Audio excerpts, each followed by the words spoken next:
The Muslim Women's Sports Foundation was founded in 2001 with the aim of increasing the level of involvement in sport amongst Muslim women.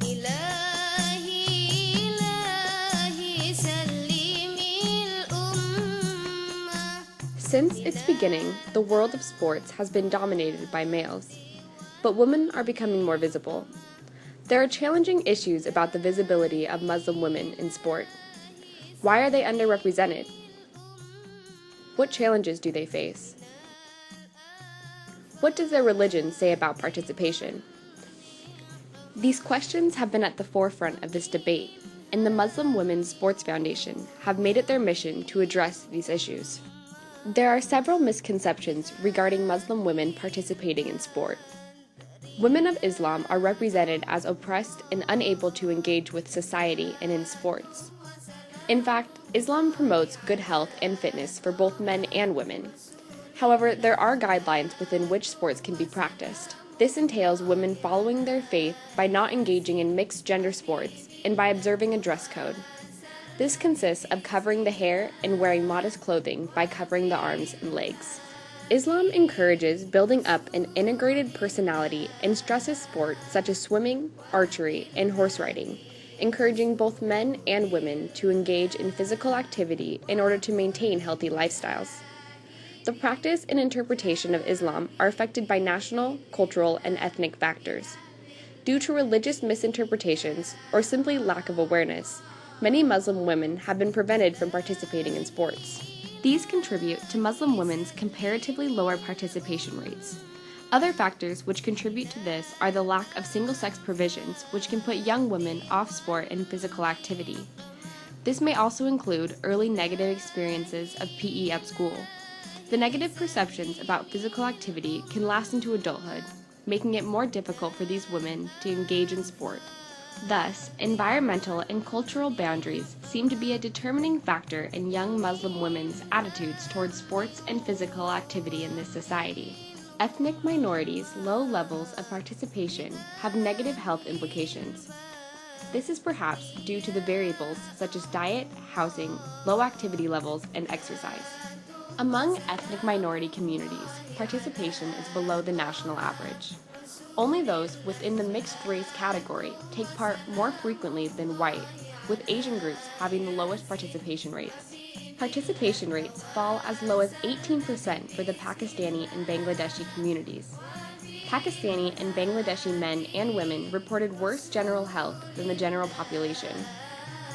Pakistanis and Bangladeshis of both sexes were more than 5 times as likely as the general population to have diabetes.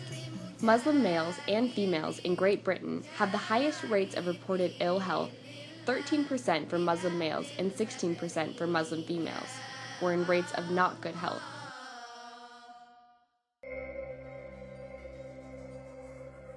Research into Muslim women's attitudes towards sports and physical education in Muslim countries has provided some interesting findings. A study in the UK found that Muslim women seem to have negative views regarding PE in schools, noting that PE often invoked negative feelings about physical activity and led to a decrease in participation at post-school age. And with regards to parental influence, it appeared that parents were also less encouraging of their children taking up the option of PE in further education, with girls getting fewer opportunities due to social constraints. What family will want a daughter-in-law who can run around kicking football all day but can't make round chapatis? Many Muslim women are constrained by their ethnic backgrounds from participating in sport.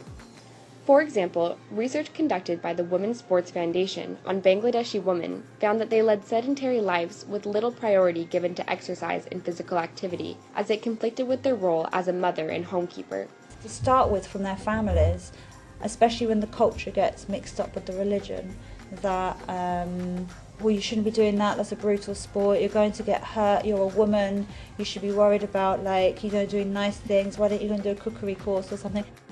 Asian cultural ideologies do not always promote exercise and physical activity in women, although many of the women in the research understood its significance. Growing up, both my parents never into sports or nothing kind of like that. Typical kind of Asian stereotype of, fried breakfasts and no more exercise than maybe walking around the block every week or something. And so I never kind of grew up thinking, oh, I need to be healthy, I need to be, thinking about these things. Muslim women's attitudes often depend on how they identify themselves. Muslim women who identify themselves in terms of their ethnicity were not interested in participating in sport, as it challenged the boundaries of femininity and cultural identity. Those who regard religion as a source of identification viewed physical activity positively, as it was in line with Islam's stance on health. Islamic guidelines regarding women often limit Muslim women's opportunities to participate in sport in the public sphere. Mixed groups pose major problems, as many Muslim women are put off by the idea of playing sport, as gyms and sport facilities are not segregated in terms of gender. The question of dress code has also been an issue, as some institutions have not catered for this essential need. In order to participate, Muslims need to follow certain requirements in terms of attire. Wearing a hijab or veil is often cited as a major safety risk in regards to physical activity. In the case of the 2012 London Olympic qualifying matches, an Iranian women's soccer team was denied the opportunity to qualify for the 2012 Olympic Games. The Iranian team was dismissed by officials of the International Football Association just before kickoff on the basis that the tight headscarves the Iranian players were wearing to cover their hair broke the association's dress code. It's been 6 years that we've been playing football with hijab. It has never come across to me as a problematic issue because I'm just so used to it now. As well as whenever all of us are playing football, we really don't pay attention to what we are wearing. We just kind of are out there to play the sports, to play against different teams and eventually beat them. Because hijab really is just not even a religious, but it's something that rules and regulations of our own country.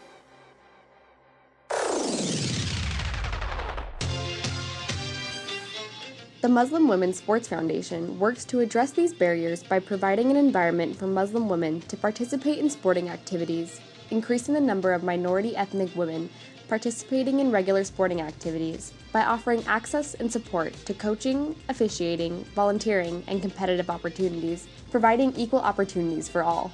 The work of the Muslim Women's Sports Foundation has encouraged hundreds of women between the ages of 16 to 60 from all over the UK to get back into sports. These women are provided with the support and opportunities to play, coach, referee, and volunteer in the community and their chosen sports discipline.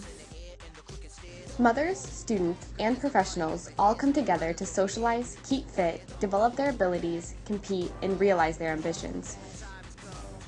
The Muslim Women's Sports Foundation inspired a revolution. Never before had the community envisioned the existence of Muslim sportswomen. A new concept was born, and with it came a new generation of role models. All the activities of the Muslim Women's Sports Foundation are led by fully qualified female coaches with the aim of creating a club atmosphere, encouraging commitment from participants, and ensuring regular attendance. Regular tournaments, leagues, and friendly matches are also hosted to encourage community cohesion, sporting equality and diversity. Recently, the Muslim Women's Sports Foundation held the first female-only futsal and basketball leagues in the UK, enabling women to exclusively shine as players, coaches, referees, spectators, and volunteers. All women, regardless of ability and competitive intent, are encouraged to participate in their sessions.